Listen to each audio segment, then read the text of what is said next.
अल्पाक्षरम् असंदिग्धम् सारवद्विश्वतोमुखम् सूत्रं सूत्रविदो विदुः। अल्पाक्षरम सूत्र कैसा होना चाहिए?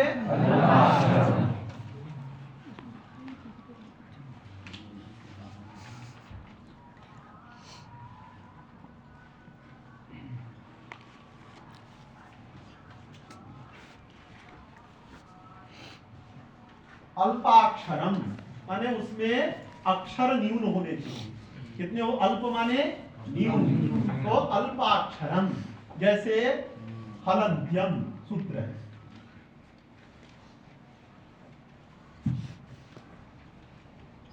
इसमें कम अक्षर है ना, इसकी वृत्ति पढ़ेंगे तो यहां से लेकर के यहां तक आएगी अभिवृत्ति, उसकी अपेक्षा कम अक्षर है ना, तो जिसमें कम अक्षर हो उसको क्या कहते हैं? दूसरा असंदिग्धम,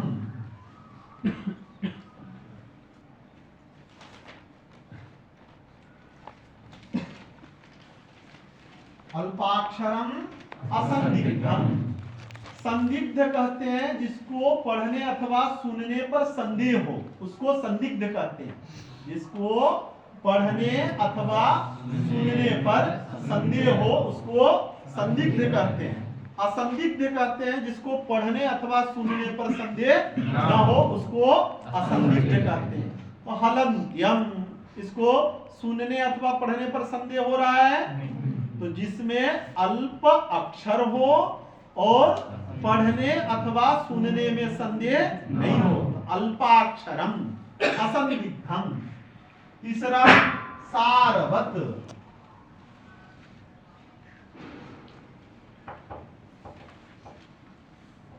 सारवत, सार कहते हैं अर्थ को। सार किसको कहते हैं? अर्थ को। जो अर्थ वाला हो, निरर्थक नहीं हो। कुछ ऐसे भी शब्द होते हैं जो निरर्थक होते हैं, ननु, च, अपि, ये सब पाद पूर्त्यर्थक होते हैं। लेकिन सूत्र में ऐसा कोई पद न हो जो निरर्थक हो। सारवत माने अर्थ वाला हो। और चौथा विश्वतोमुखम,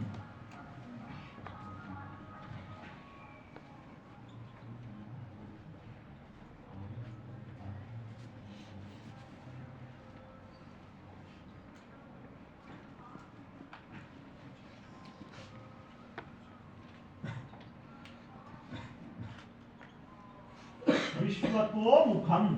विश्वतोमुखम का अर्थ होता है जिसका अर्थ बड़ा हो। ऐसा नहीं कि अर्थ छोटा हो और सूत्र बड़ा हो, सूत्र छोटा हो और उसका अर्थ बड़ा हो। विश्वतोमुखम, विश्वतः कहते हैं बड़े को, और मुख माने जिसका व्याख्या, जिसकी व्याख्या बड़ी हो उसको सूत्र कहते हैं। चौथा अस्तोभम,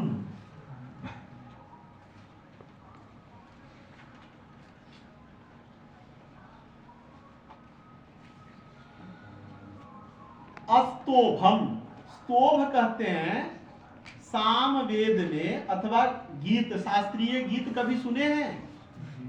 तो जब गाना गाते हैं तो उसमें कुछ शब्द तो होता है, उसके साथ में कुछ सारे गामा अपने से लगाते हैं ना, लगाते हैं ना, उसको स्तोभ कहते हैं।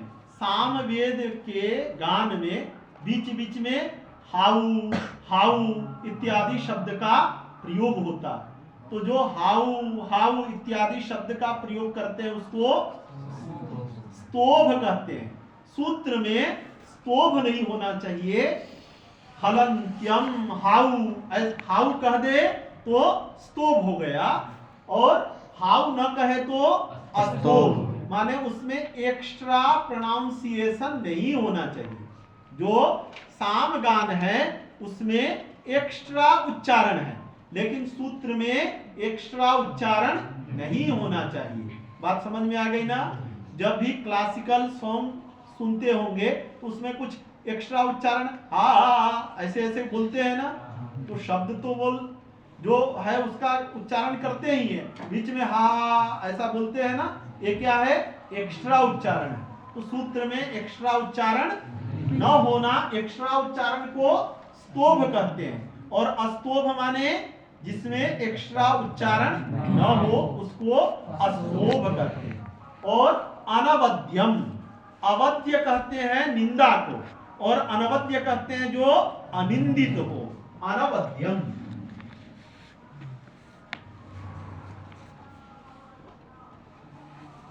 अनवद्यम, अनवद्य माने अनिंदनीय, अनवद्य माने अनिंदनीय। तो सूत्र कैसा होना चाहिए? अल्पाक्षरम असंदिग्धम सारवत् विश्वतोमुखम अस्तोभम अनवद्यं च सूत्रम सूत्रविदो विदुः। ये सूत्र के लक्षण है। तो सूत्र चाहे ज्योतिष का सूत्र हो, साहित्य का सूत्र हो, व्याकरण का सूत्र हो, वेदांत का सूत्र हो, योग का सूत्र हो, उन सभी सूत्रों में ये 6 चीजें होनी चाहिए। सबसे पहला क्या है? अल्पाक्षरम, अल्पानि अक्षराणि यस्मिन् तत् अल्पाक्षरम सूत्रम, सूत्र में अक्षर कम होने चाहिए।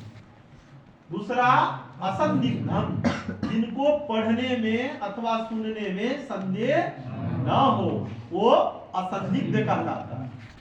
सारवत, जिसका अर्थ हो, सारवत माने जिसका अर्थ हो।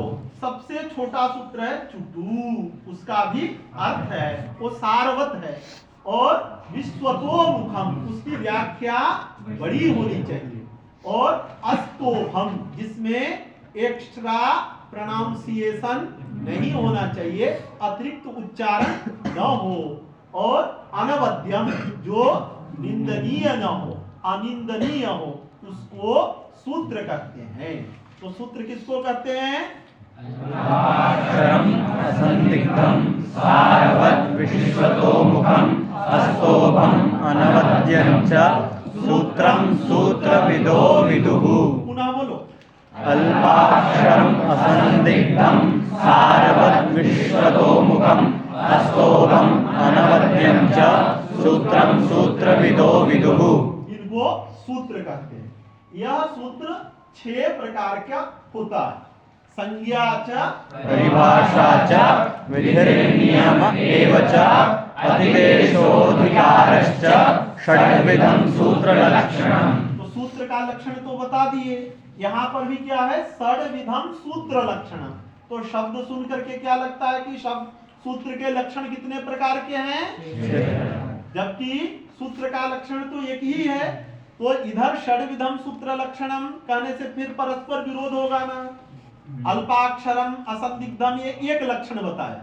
फिर इधर कहेंगे 6 लक्षण है, तो एक लक्षण है कि 6 लक्षण है, सुनने के बाद में संदेह होगा कि नहीं। इसलिए लक्षण का अर्थ है प्रकार। लक्षण माने प्रकार। लक्षण शब्द जो है स्वरूप लक्षण परक है। लक्षण का अर्थ है प्रकार, स्वरूप।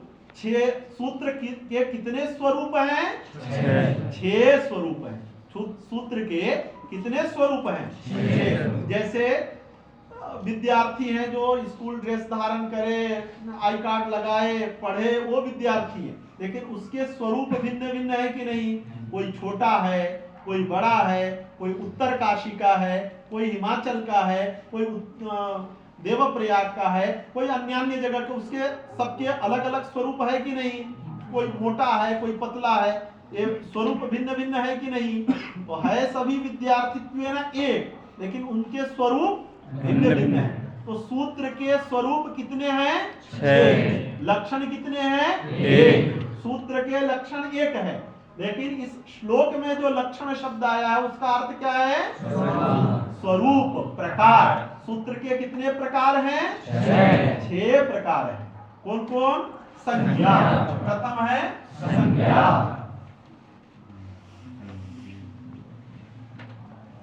संज्ञा। अब कैसे जानेंगे कि कौन संज्ञा सूत्र है?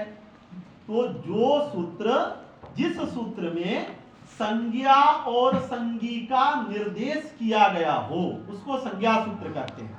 संज्ञा संगी बोधकत्वम, संज्ञा सूत्रत्वम। संज्ञा माने होता है नाम, नाउन, और जिसका नाम होता है उसको संगी कहते हैं। संज्ञा अस्यास्तीति संगी, जिसका नाम होता है उसको संगी कहते हैं। जैसे कन्नू तुम्हारा नाम है तो संज्ञा क्या हुआ? संज्ञा क्या हुआ? कन्नू। और ये मांस पिंड क्या हुआ? संगी। इस पूरे 6 फीट लंबा 2 फीट चौड़ा ये इसका क्या नाम है? कन्नू। कन्नू क्या हुआ? संज्ञा। और संगी कौन हुआ? मांस पिंड। तो जो सूत्र संज्ञा और संगी दोनों का बोधक हो उस सूत्र को संज्ञा सूत्र कहते हैं। संज्ञा सूत्र किसको कहते हैं? संज्ञा संगी बोधकत्वम संज्ञा सूत्रत्वम। संज्ञा सूत्र किसको कहते हैं? संज्ञा संगी बोधकत्वम संज्ञा सूत्रत्वम। जिस सूत्र में संज्ञा और संगी दोनों का उच्चारण होता है उस सूत्र को संज्ञा सूत्र कहते हैं। संज्ञा सूत्र किसको कहते हैं? पहले संस्कृत में बोलना है। किम नाम संज्ञा सूत्रत्वम? संज्ञा संगी बोधकत्वम संज्ञा सूत्रत्वम। अर्थात जिस सूत्र में संज्ञावाचक पद भी विद्यमान हो, संगीवाचक पद भी विद्यमान हो, उसको संज्ञा सूत्र कहते हैं। अब संज्ञा और संगी, ये संज्ञा है कि संगी है? कन्नू बताएगा। जोर से बोलो बेटा, संगी की संज्ञा सुने। लेख, इसका नाम है लेखनी। नाम, नाम माने संज्ञा। तो यह जो हाथ में रखे हैं संज्ञा है कि संगी है? बेटा संगी। जो मुख में बोल रहे हैं वो संज्ञा। लेखनी ये संज्ञा है। ये क्या है? संगी है। ये संज्ञा है कि संगी है? इस ये क्या है? इसका नाम बोलो। मार्जनी। तो मार्जनी संज्ञा है और संगी कौन है? जिसको हाथ में जोर से तो ऐसे जो है इतना लंबा चौड़ा शरीर रख करके जोर से बोलो। मार्जनी ये संज्ञा हुआ। संगी कौन हुआ? हाथ में पकड़ा है वो संगी है। ये भैया संज्ञा है कि संगी है? हाँ, इनका संज्ञा क्या है? हाँ, संज्ञा क्या है? नाम नहीं जानते हो? तो मुकुल भैया क्या है? संज्ञा। और ये जिसको छू रहे हैं देख रहे हैं क्या है? संगी। ज्योतिषी जी को उधर संज्ञा है कि संगी है? हाँ, संगी। संज्ञा क्या है? रोहित भैया ये संज्ञा है। ये संज्ञा है कि संगी है? संगी है। उनका जो नाम होगा वो संज्ञा। समझ गए? संज्ञा किसको कहते हैं? संज्ञा हमेशा बेटा शब्द होता है और संगी अर्थ होता है। संगी क्या होता है? अर्थ। और संज्ञा शब्द।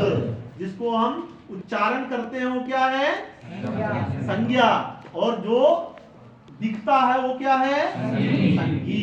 तो जो सूत्र संज्ञा और संगी का बोध कराता है उस सूत्र को संज्ञा सूत्र कहते हैं। तो किन नाम संज्ञा सूत्रत्वम? संज्ञा संगी बोधकत्वम संज्ञा सूत्रत्वम। सूत्रम कतिविधम? षड्विधम। पूरा बीच बीच में संस्कृत बोलने का भी अभ्यास करना है, नहीं तो पूरी लहू कोमली आ गई और भाषा नहीं आएगी। ये भी अच्छी बात नहीं है ना। सूत्रम कतिविधम? सूत्रम षड्विधम। किम किम सूत्रम? संज्ञा सूत्रम, संज्ञा सूत्रम, परिभाषा सूत्रम, विधि सूत्रम, नियम सूत्रम, अधिदेश सूत्रम, अधिकार सूत्रम। संज्ञा सूत्रस्य किम लक्षणम? संज्ञा संगी बोधकत्वम संज्ञा सूत्रत्वम। संज्ञा संगी बोधकत्वम संज्ञा सूत्रत्वम। कन्नू क्या इसका अर्थ है? जो सूत्र संज्ञा और संगी दोनों का बोध कराए उसको संज्ञा सूत्र कहते हैं। बात समझ में आ गई? तो प्रथम संज्ञा सूत्र है हलन्त्यम।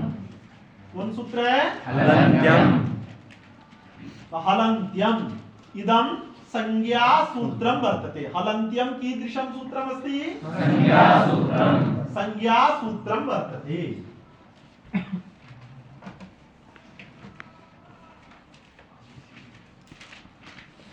हलन्त्यम संज्ञा सूत्रम वर्तते।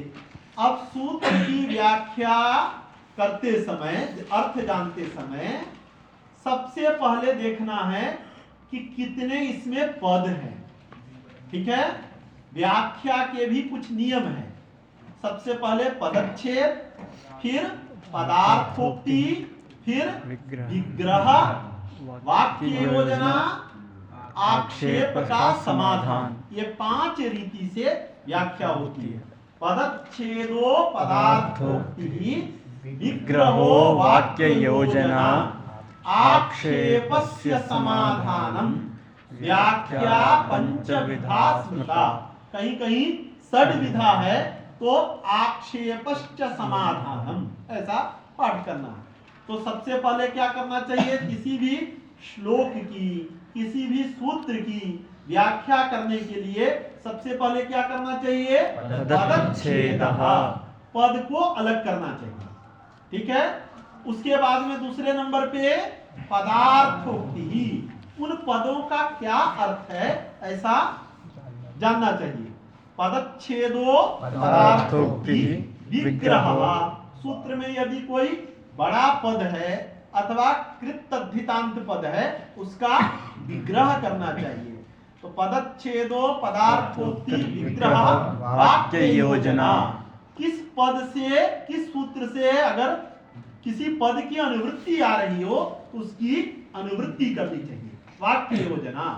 आक्षेपश्च समाधानम, आक्षेप, इस पद को नहीं रखेंगे तो क्या दोष होगा, इस पद को नहीं रखेंगे तो क्या दोष होगा, उसका समाधान करना चाहिए। ये 5 अथवा 6 रीति से किसी भी सूत्र अथवा श्लोक की व्याख्या होती है। तो व्याख्या करते समय सबसे पहले पदच्छेद, तो यहाँ पर भी पदच्छेद करेंगे। इस सूत्र में 2 पद हैं, हल, एक पद है, दूसरा अंत्यम।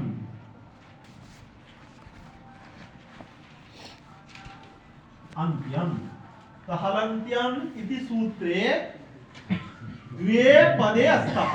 हलन्त्यम इति सूत्रे द्वे पदे स्तः। हलन्त्यम इदं कीदृशं सूत्रं वर्तते, संज्ञासूत्रम्। हलन्त्यम कीदृशं सूत्रं वर्तते, संज्ञासूत्रम्। हलन्त्यम इति सूत्रे कति पदानि सन्ति, द्वे पदे स्तः। द्वे पदे स्तः। द्वे, 3 रहेंगे तो पदानि, 2 रहेंगे तो पदे। हलन्त्यम इति सूत्रे कति पदानि सन्ति, द्वे पदे स्तः। कौन कौन, हल और अंत्यम। हल इति प्रथमांतम पदम, अंत्यम इति प्रथमांतम पदम, प्रथमांतम पदम। हलन्त्यम इति कीदृशं सूत्रं वर्तते, संज्ञासूत्रम्। बोल नहीं रहे, बोलो जोर से, और जोर से बोलो, संज्ञा सूत्रम। हाँ तो बोलो, हलन्त्यम इदं संज्ञा सूत्रम वर्तते। जोर से बिल्कुल बोलो, हलन्त्यम इदं संज्ञा सूत्रम वर्तते। देखो कैसे जोर से बोल रहे हैं, बोलो, हलन्त्यम इदं संज्ञा सूत्रम वर्तते। वर्तते। अस्मिन् सूत्रे द्वे पदे स्तः। बोलो, अस्मिन् सूत्रे द्वे पदे स्तः। पदे पदे स्तः। फिर से बोलो, अस्मिन् सूत्रे द्वे पदः। पदे बेटा, पदे स्तः। फिर से बोलो, अस्मिन् सूत्रे, शुरू से, हलन्त्यम इदं, हलन्त्यम इदं सूत्रम, हलन्त्यम इदं सूत्रम संज्ञा सूत्रम वर्तते। हाँ, अस्मिन् सूत्रे, अस्मिन् सूत्रे द्वे पदे स्तः। हल इति प्रथमांतम पदम, अंत्यम इति प्रथमांतम पदम। ठीक है, 2 पद हो गए, तो पदच्छेद हो गया। अब पदार्थोक्ति, हल किसको कहते हैं, सारे व्यंजन वर्ण को हल कहते हैं। हल किसको कहते हैं, सारे व्यंजन क से लेकर के य, व, र, ल तक जितने व्यंजन वर्ण हैं उनको हल कहते हैं। तो व्यंजन वर्ण कितने हैं कन्नू, ह, य, व, र, ल, 5 ये हो गए। और पूरे वर्ग में कितने हैं, 25। 25 5 कितने हुए, 30। तो व्यंजन वर्ण कितने हैं, 30। आगे बताएंगे। व्यंजन वर्ण कितने हुए? किसको लेकर के? क से लेकर के म तक कितने हुए? 25। उसके अतिरिक्त य, ब, र, ल ये कितने हुए? 30। और इसके अतिरिक्त जो शुद्ध वाले हैं, जो न तो अनुनासिक होते हैं न निरनुनासिक होते हैं, श, श, श और ह। तो ह, श, श, श ये 3। तो 30 और 3 मिला दिए तो कितने हुए? 33। तो पूरे व्यंजन वर्ण कितने हो गए? 33। आगे इससे कुछ अतिरिक्त भी व्यंजन वर्ण बताए जाएंगे, उसको मैं बाद में बताऊंगा। जैसे जिह्वामूलीय, उपधमानीय, अनुस्वार, विसर्ग ये आगे बताएंगे। अभी जो प्रसिद्ध हम लोग जो पढ़ करके आए हैं उसमें कितने व्यंजन वर्ण हैं? 33। कौन कौन? क, ख, ग, घ, न पढ़ जा। कन्नू बोले बोला, डरो मत, गलती सही जो आए पढ़ो। हाँ 5 यहाँ 10 15 20 25 य, ब, र, ल, ह 30 और श 33। कितने फल हुए? 33। और अंत्यम का अर्थ होता है अंत्य में होने वाले। तो हल माने क से लेकर के और म और प्लस य, ब, र, ल, श, कितने? एक गुण कितने हो गए? 33। और अंत्यम माने अंत्य में होने वाले। अंत्यम माने ये हो गया हल, और इधर अंत्यम, अंत्य में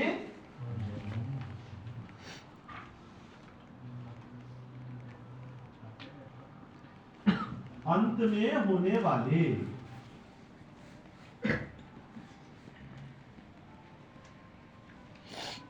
होने वाले। तो हलंत्यम इस सूत्र में 2 पद है। कौन कौन? हल का क्या अर्थ है? सारे व्यंजन वर्ण। हल माने और अंत्यम का अर्थ क्या है? अंत्य में होने वाले। तो यह विशेषण है और यह विशेषण है, तो इसको पहले रखना है, इसको बाद में। तो अब अंत्यम हल का क्या अर्थ होगा? अंत्य में होने वाले व्यंजन वर्ण। अंत्यम हल का अर्थ क्या होगा? इसका अर्थ जोड़ देना है। अंत्यम का अर्थ क्या है? और हल का अर्थ करना है। हल माने व्यंजन वर्ण। तो अंत्यम हलंत्यम इस सूत्र में जो 2 पद हैं, इन दोनों पदों से क्या अर्थ निकल रहा है? अंत में होने वाले व्यंजन। ठीक से बोलो। अंत में होने वाले व्यंजन वर्ण। फिर बोलो, हम कैसे बोल रहे हैं? अंत्य में होने वाले व्यंजन वर्ण। ऐसे पूरा यत्न से बोलो। अंत में होने वाले व्यंजन वर्ण। ये किसका अर्थ हुआ? अंत्यम हल का। किसका अर्थ हुआ? हल का। ये सूत्र से इतना अर्थ निकल रहा है। अब ये पूरा अर्थ क्या है? तो आपके पुस्तक में उपदेशे अंत्यम फलित स्यात्, ये अर्थ है। अब ये अर्थ कैसे निकला? तो इतना समझ गए ना? इससे ऊपर सूत्र है उपदेशे जनुनासिक हित।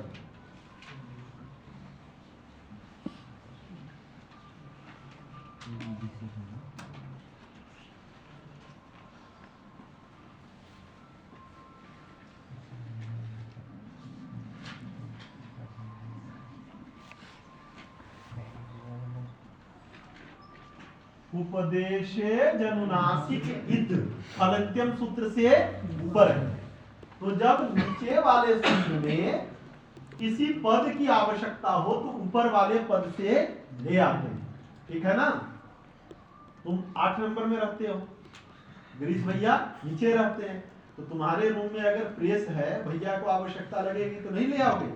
ले आएंगे ना? ये ऊपर वाला है, कन्नू का रूम, ये भैया का रूम। इसमें उपदेशे इसकी और इत इसकी दोनों की आवश्यकता। तो हलंत्यम सूत्र में जब इसको ऊपर से नीचे ले आएंगे तो उसको कहते हैं अनुवृत्ति। क्या कहते हैं? अनुवृत्ति। तो हलंत्यम सूत्र में उपदेशे जनुनासिक इत, इस सूत्र से उपदेशे पद की अनुवृत्ति होती है और इत पद की अनुवृत्ति होती है। हलंत्यम इस सूत्र में किसकी कहां से अनुवृत्ति होती है? अनुवृत्ति माने जब ऊपर वाले सूत्र से नीचे वाले सूत्र में किसी पद को ले आते हैं ना, उसको कहते हैं अनुवृत्ति। अनुवृत्ति किसको कहते हैं? ऊपर वाले सूत्र हाँ, नीचे वाले सूत्र में किसी पद को जब ले आते हैं तो उसको अनुवृत्ति कहते हैं। अनुवृत्ति किसको कहते हैं? ऊपर वाले सूत्र से हाँ, नीचे को कोई नीचे वाले सूत्र में, नीचे वाले सूत्र में हाँ, पद लाते हैं, हाँ, तो उसको अनुवृत्ति कहते हैं। तो इस उपदेशे पद को हलंत्यम में ले आना है, ठीक है, और इत पद को हलंत्यम में ले आना है। उसके लिए क्या टर्मिनोलॉजी यूज करेंगे? उपदेशे पद की अनुवृत्ति। टर्मिनोलॉजी माने पारिभाषिक शब्द है। इसका मीनिंग होता है कि जब ऊपर वाले सूत्र से नीचे वाले सूत्र में किसी पद को ले आते हैं तो क्या कहते हैं? अनुवृत्ति। अनुवृत्ति किसको कहते हैं? ऊपर वाले सूत्र से हाँ? नीचे वाले सूत्र में हाँ? पद लाते हैं तो उसे अनुवृत्ति कहते हैं। तो ऊपर वाला सूत्र है उपदेशे जनुनासिक इत। इस सूत्र से दो पद को ले आना है। कहाँ पे? हलंत्यम। किस पद को? उपदेशे और इत पद को ले आना है। तो क्या कहेंगे उसको? कि उपदेशे जनुनासिक इत। इस सूत्र से उपदेशे इत इस पद की अनुवृत्ति होती है हलंत्यम इस सूत्र में, और इत इस पद की अनुवृत्ति होती है हलंत्यम इस सूत्र में। अब ले आते हैं नहीं कहना है, अनुवृत्ति होती है। इस सूत्र से इस सूत्र में किस पद की अनुवृत्ति होती है? इस सूत्र से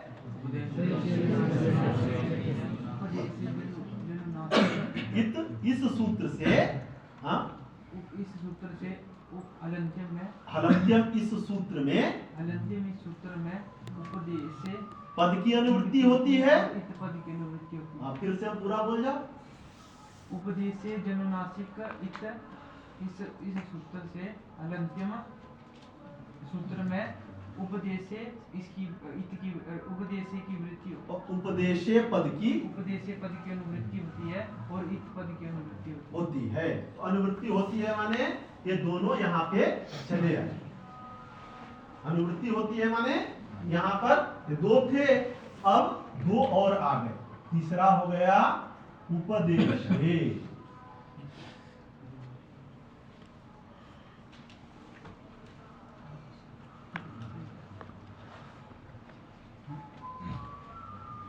और इत आया आ गया। तो अनुवृत्ति आ गई। तो अब ये सब कितने हो गए? चार। कौन कौन? ऐसा हो गया। अब वाक्य की योजना करनी है। तो जब तक कोई क्रिया न हो, मानी क्रिया माने पचती, भवती, स्यात्, अस्ति, एक क्रिया न हो, तब तक वह वाक्य नहीं बनता। क्यों? जब तक क्रिया बोधक शब्द का प्रयोग न किया जाए तब तक अर्थबोध नहीं होता है। माने निराकांक्ष अर्थबोध नहीं होता। अर्थबोध दो प्रकार का होता है, एक साकांक्ष और एक निराकांक्ष। साकांक्ष अर्थबोध किसको कहते हैं? जब लगे कि अभी कुछ कहने वाले, अभी कुछ, तो उसको क्या कहेंगे? साकांक्ष अर्थबोध। विशाल, अब इतना सुनने के बाद में तुम्हें लगा कि नहीं गुरुजी कुछ और कहने वाले थे कि नहीं लगा? हाँ, झूठे मत बोलना। हाँ उनियाल जी, इतना सुनने के बाद में कुछ लगा कि नहीं कि गुरुजी कुछ कहने वाले थे? तो बोध तो हुआ, लेकिन यह बोध कैसा हुआ? साकांक्ष। साकांक्ष अर्थबोध हुआ। और उनियाल जी बैठने में कोई समस्या तो नहीं है। तो यह बोध जब सुने तो निराकांक्ष बोध हुआ कि साकांक्ष बोध हुआ? निराकांक्ष बोध हुआ। तो वाक्य में जब क्रियावाचक पद का प्रयोग कर देते हैं तो बोध कैसा होता है? निराकांक्ष बोध होता है। और क्रियावाचक पद का प्रयोग नहीं करते हैं तो बोध साकांक्ष होता है। तुम्हें कोई दिक्कत है तो ऐसे दुखी बैठी हो, इसे लगा है प्रसन्न रहो, ऐसे जो है दुखी बैठी है कि मैं देख करके डर जा रहा हूँ। खुश रहो बेटा। दिक्कत हो रही है क्या? जोर से बोला। नहीं दिक्कत नहीं है ना, तो प्रसन्न से होकर के पढ़ो। तो अर्थबोध कितने प्रकार के होते हैं? 2। अब कौन कौन? साकांक्ष और निराकांक्ष। हमने प्रयोग किया कि बच्चों आप भोजन इतने कह करके चुप गए, तो आपको होगा कि पता नहीं क्या कहना चाह रहे थे गुरुजी, कि भोजन कराऊंगा कि भोजन किए कि भोजन किया था। जब तक था, थे, थी, है, ये सब क्रिया है ना, इसका प्रयोग न करे तब तक निराकांक्ष अर्थबोध होता है। कभी कभी मोबाइल में बात करते रहो, पिताजी का फोन आए, बेटा वहां गए, इतना कह के कट जाए, तुरंत फोन लगाते हैं। क्यों? कि कुछ कहना चाह रहे थे, अभी बात समाप्त नहीं हुई। तो ऐसा क्यों फिर से फोन लगाते हैं? कि बोध तो हुआ है, लेकिन वह बोध कैसा है? साकांक्ष। तो निराकांक्ष बोध कब होता है? जब क्रियावाचक पद का प्रयोग हो तब निराकांक्ष बोध होता है। अनंत्यम इस सूत्र में क्रियावाचक पद का प्रयोग है, तो इससे जो बोध होगा वो साकांक्ष होगा कि निराकांक्ष होगा? साकांक्ष। और साकांक्ष बोध होने से साकांक्ष बोध वो प्रवृत्ति उपयोगी नहीं होता। अगर आकांक्षा हो जा बनी रह गई तो प्रवृत्ति नहीं होता। तेजस्विनी गंगा जल, अब इतने कहने से मतलब गंगा जल जी में जाकर के लाओगी? नहीं लाओगी ना। जब कहूंगा बेटा गंगा जल ले आओ, तब जाकर के गंगा जल ले आओ। तो ले आओ ये क्या हुआ? क्रियापद। गंगा जलम इत्युक्ते गंगायाम न प्रवृत्तिर्भवति, गंगा जलम आनयतु, ऐसा कह दे तो गंगा जल के लिए प्रवृत्ति होती तो है। क्रिया के साकांक्ष बोध प्रवृत्ति के प्रति कारण नहीं होता। कौन बोध प्रवृत्ति अथवा निवृत्ति के प्रति कारण होता है? निराकांक्ष अर्थबोध। निराकांक्ष बोध। और निराकांक्ष बोध कब होता है कन्नू? जब वाक्य में क्रियावाचक पद का प्रयोग किया जाए। क्रियावाचक पद माने खाना, पीना, उठना, गाना, हंसना, था, थे, थी, है, हो, है, ये सब क्या है? क्रियावाचक पद। संस्कृत में अस्ति, भविष्यति, स्यात्, आसीत्, अभविष्यत, पठति, लिखति, ये सब क्या है? क्रियावाचक पद। तो जब क्रियावाचक पद का वाक्य में प्रयोग होता है तो उस वाक्य से निराकांक्ष अर्थबोध होता है। वाक्य से निराकांक्ष अर्थबोध कब होता है? जब वाक्य में क्रियावाचक शब्द का प्रयोग होता है। क्रिया किसको कहते हैं? बोलो। हाँ, खाना, पीना, हंसना, गाना, बोलना, था, थे, थी, है, ये सब क्रिया। क्या है बेटा? क्रिया किसको कहते हैं? खाना, पीना, हंसना, रोना, ये सब क्रिया। संस्कृत में अस्ति, आसीत्, भविष्यति, भवतु, अभवत, पिबति, लिखति, ये सब क्या है? क्रियावाचक पद है। क्या है? क्रियावाचक पद कौन है? संस्कृत में बोलो। आसीत्, हाँ, भविष्यति, ये सब क्रियावाचक। तो जब तक इसमें क्रियावाचक पद का प्रयोग न करे तब तक वह वाक्य माने प्रवृत्ति का जनक नहीं होगा, साकांक्ष रहेगा बोध, निराकांक्ष नहीं होगा। क्रियावाचक पद का प्रयोग करना है। अब किस क्रियावाचक पद का प्रयोग किया जाए? पिबती का किया जाए कि हंसती का किया जाए कि लिखती का क्रिया किया जाए? किसी का न किसी का करना है ना, तो किसका किया जाए? तो एक नियम है, सभी का प्राप्त हुआ ना। अगर कह दे हल अंत्यम उपदेशे इत पिबती, तो अर्थबोध होगा होगा तो, लेकिन वो अच्छा वाला नहीं होगा। उपदेश में इत पीता है, उससे क्या मतलब हुआ? तो क्या बोध हो, किस क्रिया का अध्याहार करे? तो वार्तिकार कात्यायन ने अस्थिर भवन्ति परः अप्रयुज्यमानोप्यस्ति, एक वाक्य बोला, अस्थिर भवन्ति परः। देखो ये ऐसे लिखते, यही तो लिए तो कह रहे हैं कि लिखते तो जल्दी जल्दी लिखा ना। अस्थिर भवन्ति परः, भवन्ति में दीर्घ, अस्थिर भवन्ति परः अप्रयुज्यमानोप्यस्ति। इसको याद कर लेना सब लोग। जहां पर कोई क्रिया नहीं दिखाई दे वहां पर किस क्रिया का अध्याहार करना है?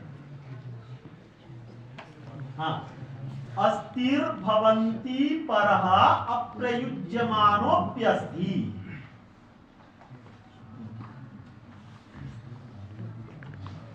इसका अर्थ है भवन्ति परः अस्ति। परः का अर्थ है अर्थ, भवन्ति अर्थ का वाचक जो अस्ति। भवन्ति माने वर्तमान काल, वर्तमान काल का वाचक जो अस्ति, अस्ति शब्द है उसका अप्रयुज्यमानोप्यस्ति, जहां पर किसी क्रियावाचक पद का प्रयोग नहीं है वहां पे भवन्ति परः वर्तमान काल के अस्ति क्रियावाचक पद का प्रयोग समझना चाहिए।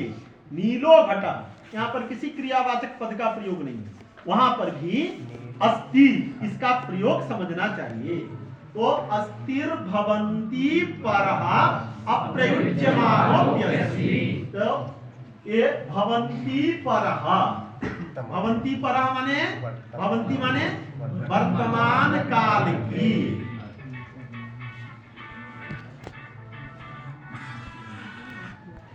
गुरु जी प्रणाम। फिर भवन्ति परः, भवन्ति परः माने, भवन्ति का अर्थ है वर्तमान कालिक, वर्तमान परः माने वाचक, भवन्ति माने वर्तमान काल का। तो भवन्ति परः का क्या अर्थ होगा? वर्तमान काल का वाचक अस्ति पद का अप्रयोग, जहां किसी क्रिया का प्रयोग नहीं है वहां पर प्रयोग होता है। जैसे निखिलः, यहाँ पर कोई क्रिया है लेकिन समझना चाहिए कि अस्ति है, निखिला अस्ति। तो किस धातु का प्रयोग करना है? जहां पर किसी क्रिया का प्रयोग नहीं है वहां पर अस धातु का। किसका प्रयोग करना है? अस धातु का प्रयोग करना है। तो हलंत्यम में भी किसी क्रिया का प्रयोग है? नहीं है। तो इस नियम से, किस नियम से? अस्थिर भवन्ति परः अप्रयुज्यमानोप्यस्ति। इसका सीधा सीधा अर्थ है जहां पे किसी क्रियावाचक पद का प्रयोग न हो वहां पे अस धातु का प्रयोग करना चाहिए। क्या है? तो किसी क्रिया का प्रयोग नहीं है वहां पर अस धातु का प्रयोग करना चाहिए। ठीक है ना? किस नियम से? अस्थिर भवन्ति परः अप्रयुज्यमानोप्यस्ति। इस नियम से। यहाँ पर किस धातु का प्रयोग करना है? अस धातु। अब अस धातु के भी 90 रूप होते। एक अस धातु के वर्तमान काल में कितने रूप? घट लकार में कितने रूप? 9। कितने लकार हैं? 10। तो कितने रूप हो गए अस धातु के? 90 रूप हो गए। तो अब 90 में से किसका प्रयोग करें? समस्या। तो हाँ पूछो, ने बोला है कुछ? बोले कुछ? हाँ गलती से समझ गया। अस धातु का प्रयोग होता है लेकिन कितने लकार होते हैं? 10। तो अस धातु के 10 लकार में कितने रूप होंगे? 90 रूप। 90 में से किसका प्रयोग करे? ये तो निश्चित हो गया कि अस धातु का प्रयोग करना है, लेकिन किसका प्रयोग करे? तो शास्त्र जो है विधान करता है। शास्त्र क्या करता है? विधान करता है। विधान करता है। शास्त्र क्या करता है? विधान करता है। और विधि में कौन लकार होता है? लिंग लकार। विधि में लिंग लकार। विधि निमंत्रणा मंत्रणाधीष्ट संप्रश्न प्रार्थनेषु लिंग। तो विधि में कौन लकार होता है? लिंग लकार। विधि लिंग लकार। तो अस धातु के विधि लिंग लकार के प्रथम पुरुष एक वचन में क्या रूप होता है? स्यात्। क्या होता है कन्नो? स्यात्। स्यात्, स्याताम, स्युः। बोलो। स्यातां स्युः। स्याः, स्यातम, स्यात्। स्यात्, स्यात। श्याम, श्याव, श्याम। श्याम श्याव श्याम। तो यहाँ पर विधि लिंग लकार के प्रथम पुरुष एक वचन में क्या रूप होता है? स्यात्। तो इधर पे स्यात् जोड़ दिए। क्या जोड़े? तो स्यात् ही क्रिया क्यों आई? क्योंकि शास्त्र विधान करता है। कोई पूछेगा ना कि अस धातु का प्रयोग करना है तो अस्ति कर देते, उपदेशे अंत्यम हलित अस्ति ऐसा कर देते, अथवा बभूव, भविष्यति, भवतु, अभवत, अभविष्यत ऐसा कर देते। लेकिन वरदराजाचार्य जी ने क्या लिखा? स्यात्। क्यों लिखा?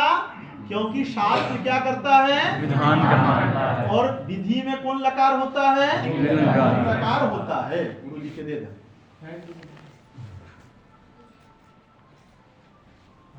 विधि में लिंग लकार होता है। तो लिंग लकार में अस धातु का प्रथम पुरुष एक वचन में रूप क्या है? स्यात्। इसलिए इधर स्यात् लिख दिए। क्या लिखे? स्यात्। 5 नंबर।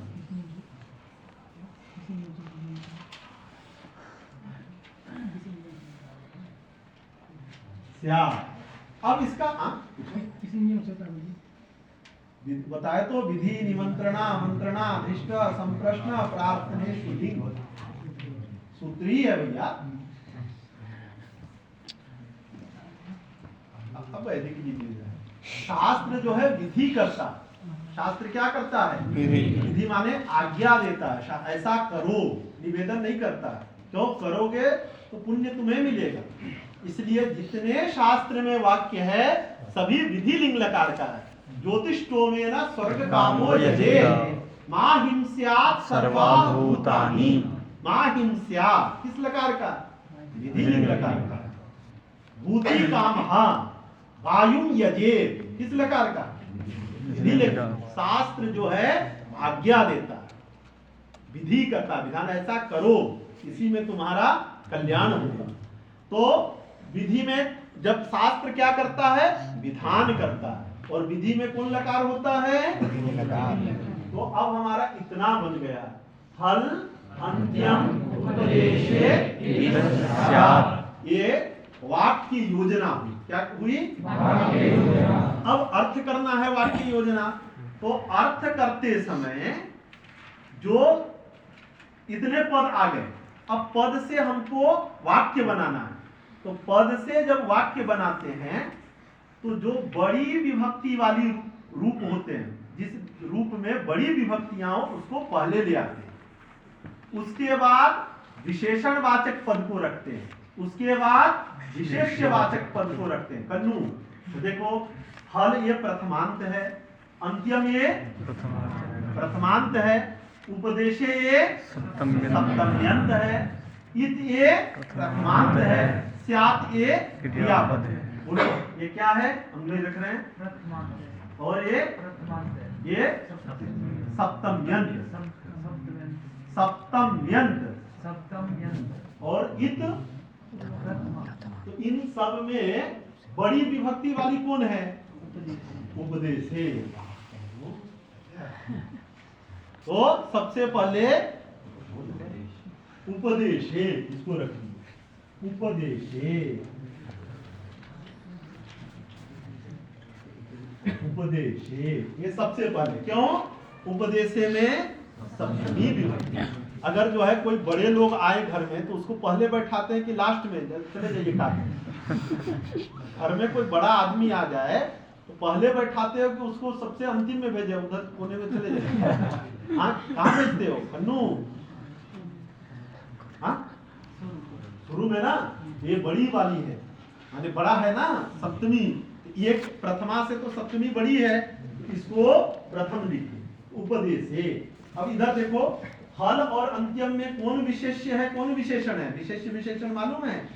जैसे काली गाय, तो गाय विशेष्य है और काली विशेषण है। तो अंत्य में होने वाले हल वर्ण, तो हल वर्ण विशेष्य है और अंत्यम ये विशेषण है। तो हल और अंत्यम में कौन विशेषण है, कौन विशेष्य है? अंत्यम।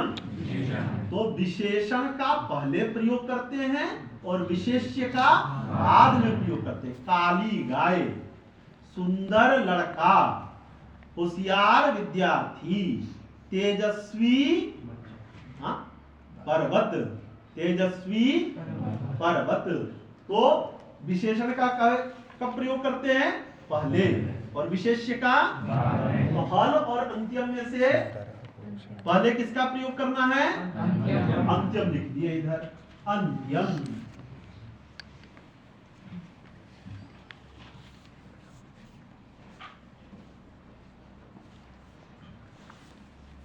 अंत्यम, उसके बाद हल।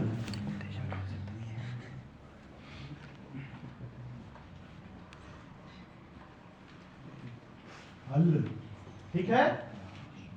अब जो विधेय होता है उसको लास्ट में रखते हैं। विधेय माने जो संज्ञा होता है उसको लास्ट में रखते हैं हमेशा। उद्देश्य जो है, उद्देश्य वचनम पूर्वम ततः विधेय वचनम। तो इस सूत्र के द्वारा इत संज्ञा का विधान हो रहा है, इसलिए विधेय बोधक जो पद है इत, उसको बाद में रखते हैं। हमेशा उद्देश्य बोधक पद पहले होता है और विधेय पर्वतो बन्हीमान, बन्हीमान पर्वतः नहीं, पर्वतो बन्हीमान, हृदः वन्य भाववान। तो विशेष उद्देश्य को पहले रखते हैं, विधेय को बाद में रखते हैं। तो हलंत्यम यह सूत्र किसका विधान कर रहा है? इत संज्ञा। तो इत क्या है? विधेय, उसको इन सब के बाद में रखते हैं। क्या हुआ? इत, और आगे इधर स्यात्, स्यात्, ठीक है। तो वृत्ति बन गई उपदेशे अंत्यम हल इत स्यात्, उपदेशे अंत्यम हल इत स्यात्, ठीक है। इसका अर्थ है उपदेश अवस्था में, उपदेश अवस्था में विद्यमान, लिख लो, अर्थ लिखो। उपदेश अवस्था, हलंत्यम का, हलंत्यम उसके डैश लगा करके अर्थ लिखना। हलंत्यम, पहले हलंत्यम लिखो।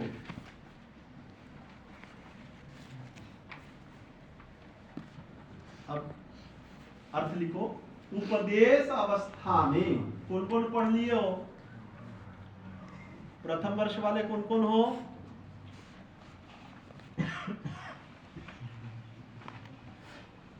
शास्त्री प्रथम वर्ष में, बताओ क्या अर्थ है?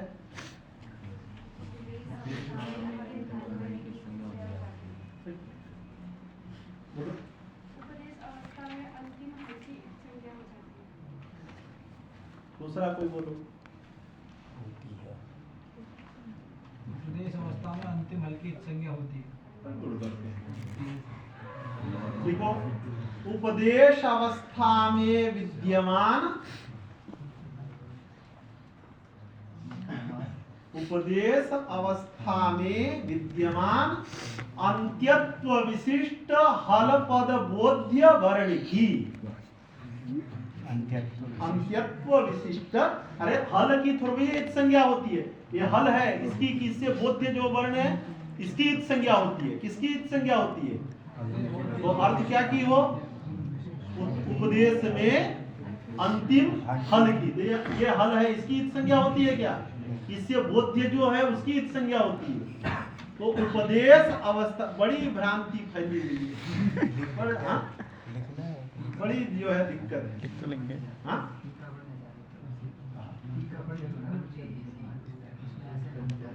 तो अब हिंदी जब सब काम करे तो गुरु जी क्या करेंगे?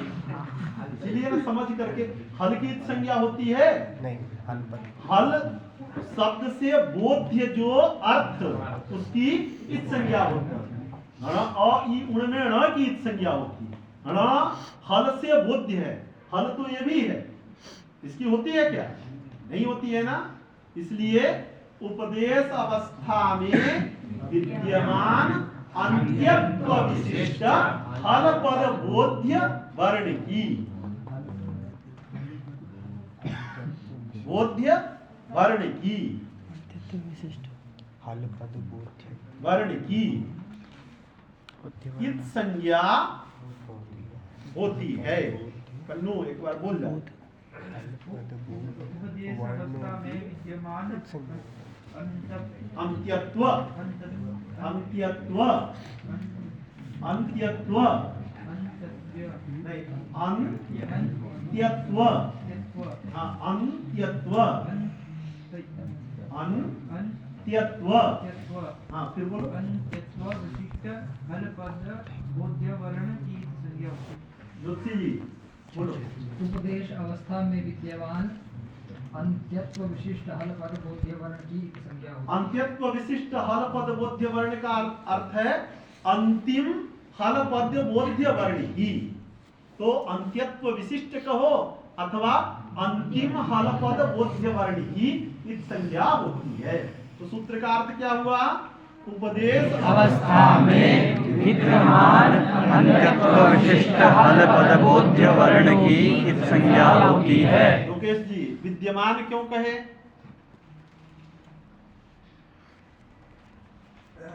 सेकेंड ईयर वाले बोलो। वही ना हो अनंत्यम।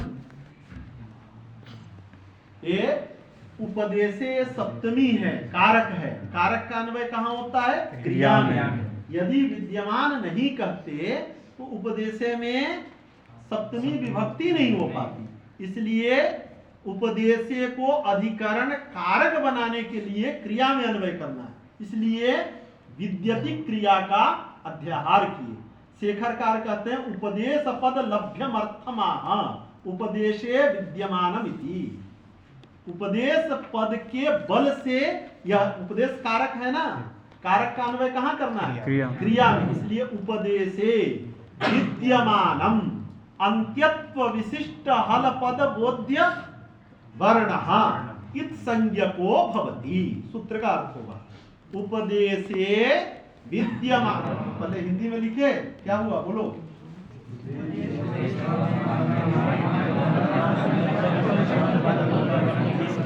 आराम से तुम बोलो बोलो। उपदेश अवस्था में विद्यमान अंत्यत्व विशिष्ट हल पद बोध्य वर्ण की इत संज्ञा होती है। उपदेश अवस्था में विद्यमान अंत्यत्व विशिष्ट हल पद बोध्य वर्ण की संज्ञा होती है। सुनियाल जी उपदेश अवस्था में विद्यमान अंत्यत्व विशिष्ट हल पद बोध्य वर्ण की संज्ञा होती है। उपदेश अवस्था में विद्यमान अंत्यत्व विशिष्ट हल पद बोध्य वर्ण की संज्ञा होती है। अब उपदेश किसको कहते हैं? तो धातु, सूत्र, प्रत्यय, आगम इन सबको उपदेश कहते हैं। तो सबसे पहले हमने सूत्र को ले लिया। तो 14 सूत्र में से प्रथम सूत्र कौन है कन्नू? 14 सूत्र पढ़े थे ना, उनमें प्रथम सूत्र कौन है? अ ई उण, ऐ उण नहीं, ये प्रथम सूत्र है। तो सूत्र को क्या कहते हैं? उपदेश। उपदेश कौन हुआ कन्नू? अ ई उण सूत्र। उपदेश कौन हुआ? अ ई उण सूत्र। उपदेश अवस्था में विद्यमान अंत्यत्व विशिष्ट हल पद बोध्य वर्ण। तो देखो अ ई उण में हल पद लिखो। इधर देखो अ ई उ ना, ये हुआ उपदेश। सूत्र को क्या कहते हैं? धातु को क्या कहते हैं? उपदेश। बोलो उपदेश।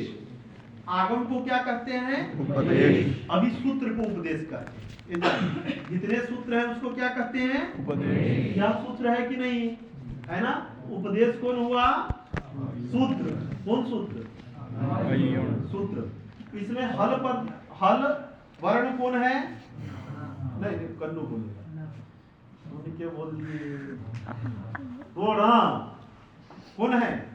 तो उपदेश हुआ अ ई उण सूत्र। उपदेश अवस्था में विद्यमान अंत्यत्व विशिष्ट हल पद बोध्य वर्ण कौन हुआ? इस ण की हलंत्यम इस सूत्र से इत संज्ञा होती है। तो उपदेश कौन हुआ? अ ई उण सूत्र। उपदेश कौन हुआ? अ ई उण सूत्र। उपदेश अवस्था में विद्यमान अंत्यत्व विशिष्ट हल पद बोध्य वर्ण कौन हुआ? इस ण की हलंत्यम इस सूत्र से संज्ञा होती है। बोलो उपदेश कौन हुआ? हाँ, उपदेश अवस्था में विद्यमान। अब जो सूत्र का अर्थ बोले हैं यहाँ घटाओ, बोलो डरो मत, यह उपदेश है। उपदेश अवस्था में विद्यमान अंत्यत्व विशिष्ट हल पद बोध्य वर्ण कौन हुआ? एक सूत्र डंडा मंगवा है क्या? बोलो फिर से, उपदेश कौन हुआ? हाँ, उसमें विद्यमान अंत्यत्व विशिष्ट, वो देख के बोलो ना।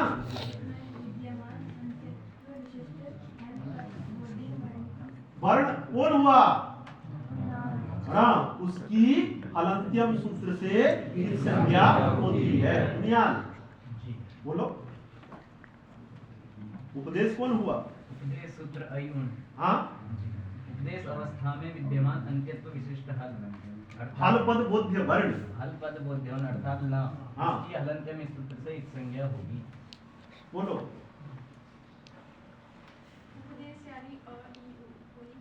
हाँ, अ ई उण। हाँ,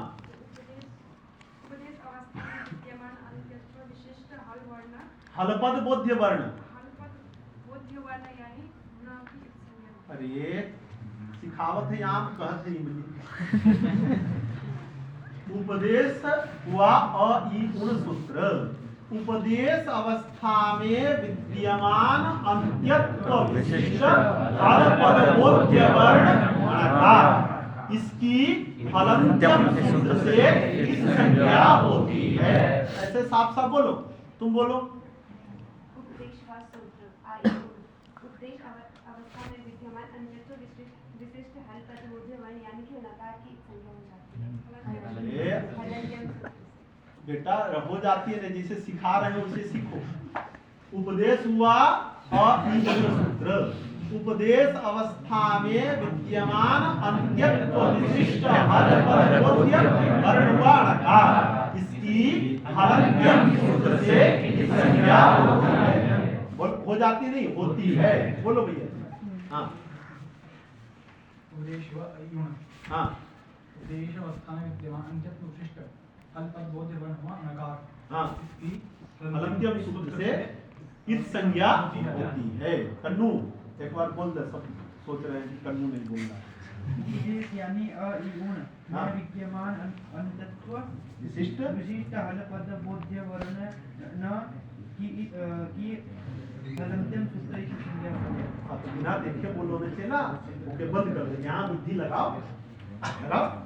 उपदेश हुआ अ ई उण सूत्र। अ ई उण सूत्र। हाँ, उपदेश अवस्था में विद्यमान अंत्यत्व विशिष्ट। बोलो उपदेश अवस्था में उपदेश अवस्था में विद्यमान विद्यमान अंतिम हल पद बोध्य वर्ण अंतिम हल पद बोध्य वर्ण कौन हुआ? हाँ, की हलंत्यम से संज्ञा होती है। चलो सुनो, बोल। उपदेश हुआ अ ई उण सूत्र। हाँ, उपदेश में विद्यमान उपदेश अवस्था में उपदेश अवस्था में विद्यमान अंतिम है, ये इसकी विशिष्टता है।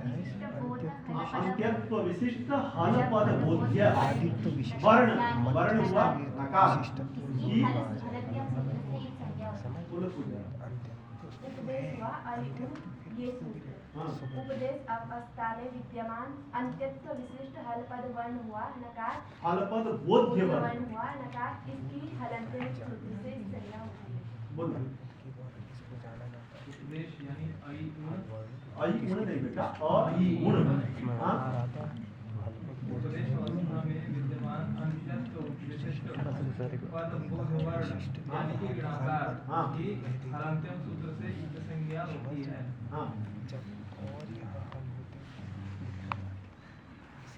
सूत्र पीछे उपदेश आयुण हाँ उपदेश आयुण सूत्र हाँ इसकी उपदेश अवस्था में विद्यमान अत्यंत विशिष्ट हल पद बोध्य वर्ण नकार हाँ इसकी हलंत्यम सूत्र से इत संज्ञा हो जाती है। हाँ आक्षेप करना उपदेश यानी कि अयुण हाँ उपदेश अवस्था में सूत्र बना विद्यमान अंत्यत्व विशिष्ट हलवर्ण अर्थात ऋणाकार इसकी संज्ञा संज्ञा हो जाती है। हलंत्यम से किसी को कोई दिक्कत नहीं हुआ ना, हम इसको साफ करते हैं।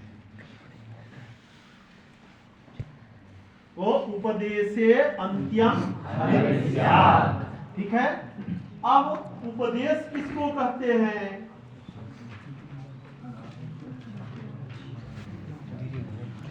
ये सूत्र समानांतर नहीं ना, हम बताएंगे सूत्र समानांतर। उपदेश किसको कहते हैं? उपदेश में दो शब्द है, उप और देश। जोशी जी उपदेश में कितने हैं? उप और देश, ठीक है। तो उप का अर्थ है आद्य, उप माने आद्य और देश माने उच्चारण, ठीक है। उपदेश में कितने शब्द हैं? कौन कौन? एक उप शब्द का अर्थ क्या है? आद्य। और देश का अर्थ क्या है? उच्चारण। उपदेश का अर्थ क्या होगा? आद्योच्चारण। तो आद्योच्चारण को उपदेश कहते हैं। उपदेश किसको कहते हैं? आद्योच्चारण। उपदेश का आद्योच्चारण अर्थ कैसे हुआ? उपशब्दस्य आद्यर्थकत्वात् विषये उच्चारणक्रियत्वात् उपदेश शब्दस्य अर्थः आद्योच्चारणम्। उपदेश शब्द का अर्थ क्या हुआ? आद्योच्चारण। जो पढ़े हो थोड़ा ऊपर सीखा ना, प्राक शास्त्री वाले के साथ में घिसटे हुए हो। उपदेश शब्द का अर्थ क्या हुआ? कैसे बोलो?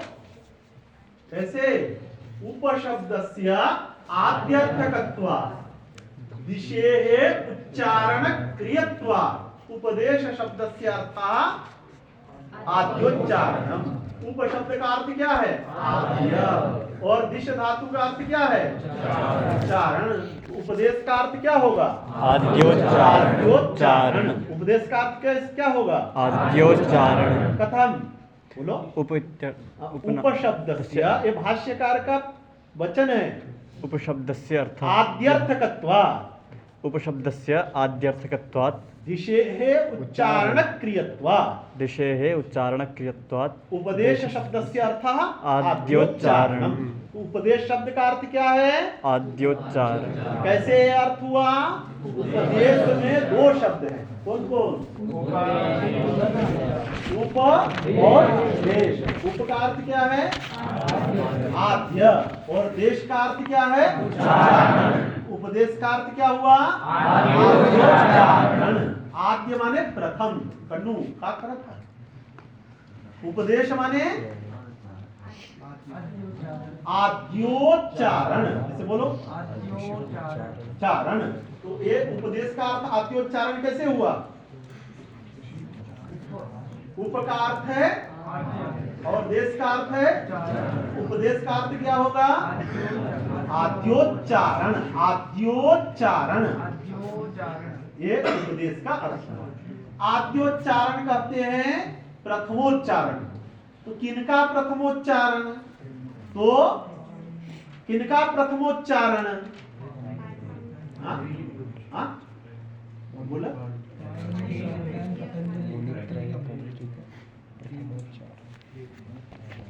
किनका? आचार्य का आद्योच्चारण। किनका आद्योच्चारण? आचार्य का। व्याकरण शास्त्र के 4 आचार्य हैं। भगवान महेश्वर, अभी न पढ़ाए, कह रही है पाणिनि, कात्यायन, पतंजलि। णकार जो है ये पाणिनि जी उच्चारण किए हैं। कौन किए हैं? णकार की अभी संज्ञा सिखाए ना, सब उल्टा पलटी सीख करके बैठा हुआ। गिरीश देख रहे हो, कन्नू देखो, तुम्हारे कारण ये सारा जो है हुआ।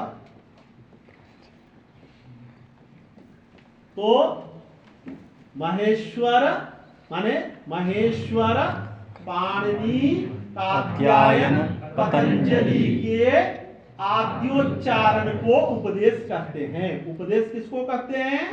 महेश्वर। 14 सूत्र में भी संज्ञा करनी है, इसलिए क्या जोड़ना है? महेश्वर। अनुबंधास्तु महेश्वर कृतायेव, लघु शब्देन्दु शेखर में। अनुबंध को पाणिनि जी नहीं लगाए हैं, अनुबंध को किसने लगाया है?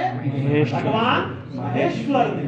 तो महेश्वर माने शिव, पाणिनि और कात्यायन, पतंजलि के प्रथमोच्चारण को उपदेश कहते हैं। उपदेश किसको कहते हैं? महेश्वर,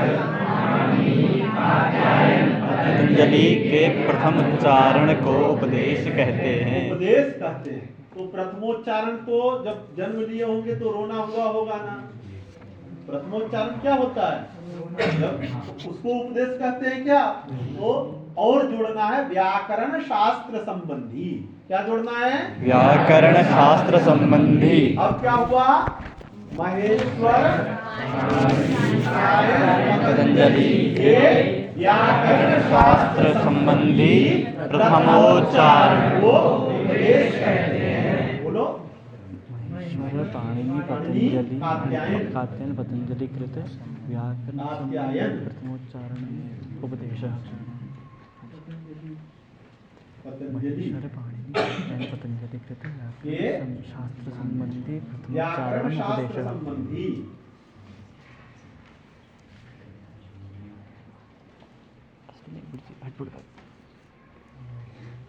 प्रथमोच्चारण को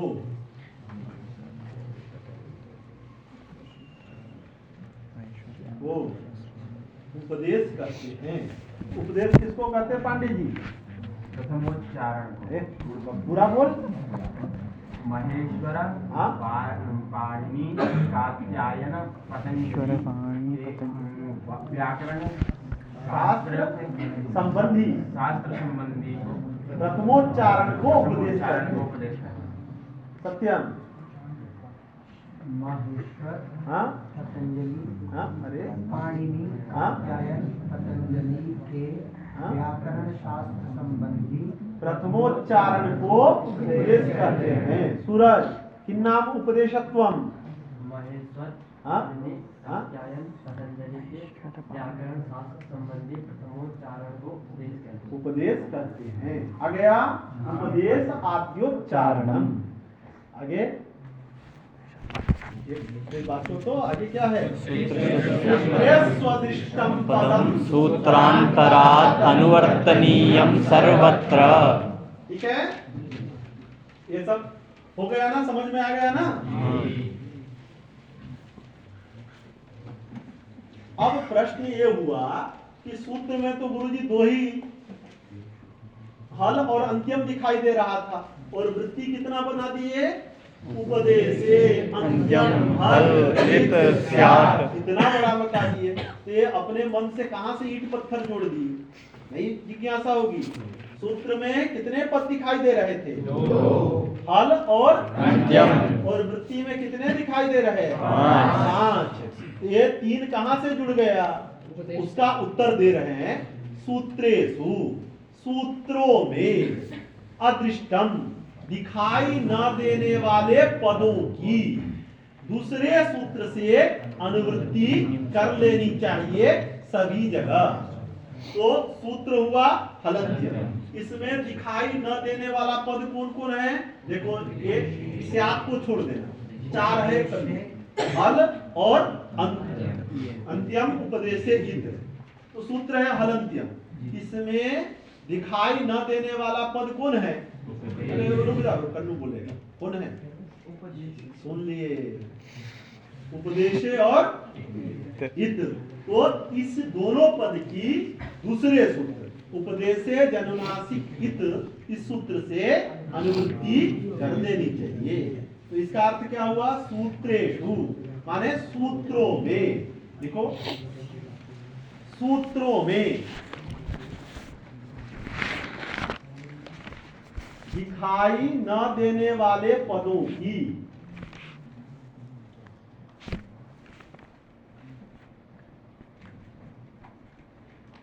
सूत्रों में दिखाई न देने वाले पदों की दूसरे सूत्रों से अनुवृत्ति कर लेनी चाहिए सभी जगह।